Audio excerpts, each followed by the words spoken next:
Hello, my name is Alexander Stancescu. I'm a data analyst at btProvider and certified Tableau qualified associate. Today I'll be showing you how to create a two-color Pareto. I will borrow the Pareto principle and highlight a group of data versus another group of data using sets.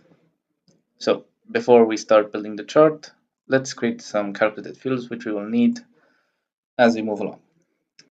First, I'm going to make a running sum of products, and this will be a running sum account distinct of my product names. So I'm adding up all my products up to the last one. Next, I want to create another running sum, but this time it will be a running sum sales. So I want to add up all my sales, but using the Pareto principle, I need to do this as a percentage. So I'm going to compare it to my total sales. And I'll actually change the name into percent running sum of sales. Right, so we have these two fields. Next up, I want to create a set on product name. So create a set. We'll use all here, and I'll do a top. By field, I'll create a parameter called, let's say, select number of products, and we'll allow null, and it will be, I don't know, 500. Right, and I want my top to be driven by sales, and let's call this top n products. Good, so we have our set here, our parameter here. And finally, I will want to add a line to show me at what percentage these 500 products are of the total sum of sales. So I'll create another calculate field called percent sales reference line, and where I'll have this syntax. So if index equals to my parameter, then I want the percent.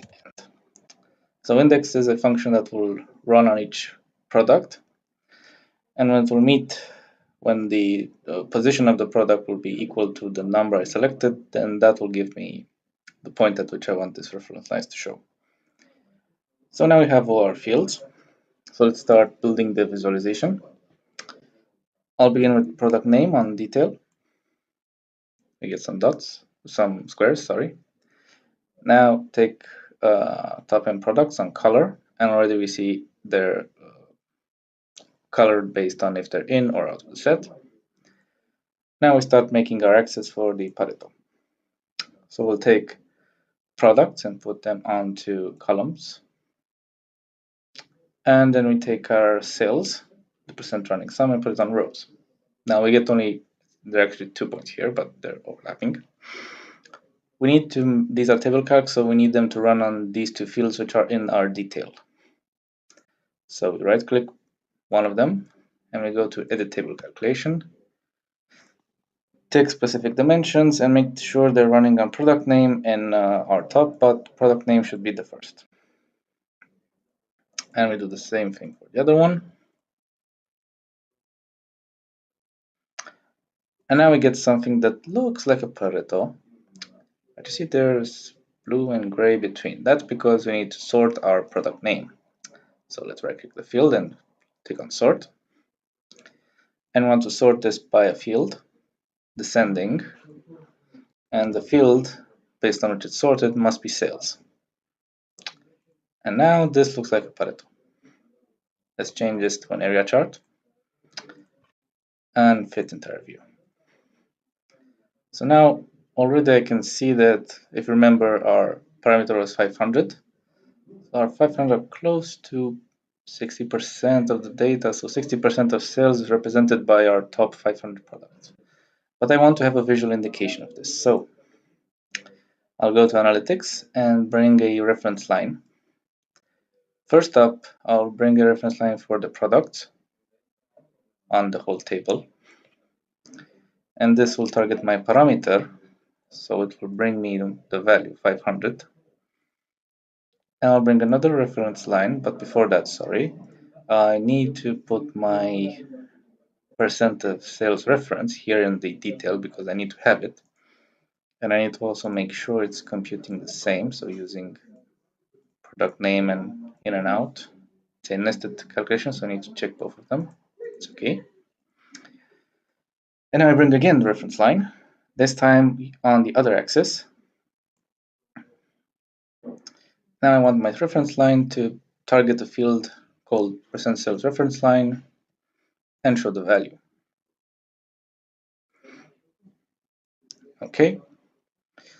Now let's modify these into percentages so they look better. And let's show our parameters. So now you have a quick, nice control. If you change the number of products, you see how much they represent out of our total sales. And the visual indication is really good, so you understand really how much they are of our sales and how important they are to our sales. Even if we get top 10, it's 5%. So top 10 products out of close to 3,800 are 5% of the data. So actually, we really need to look at, let's say, anything which is below this 3,000, I don't know, it's 99%. So these products are really not doing so well. We should stop using them, selling them, anything. Okay, and that's how you do a two-color Pareto. Thank you for your time, and if you have any questions, please feel free to ask us.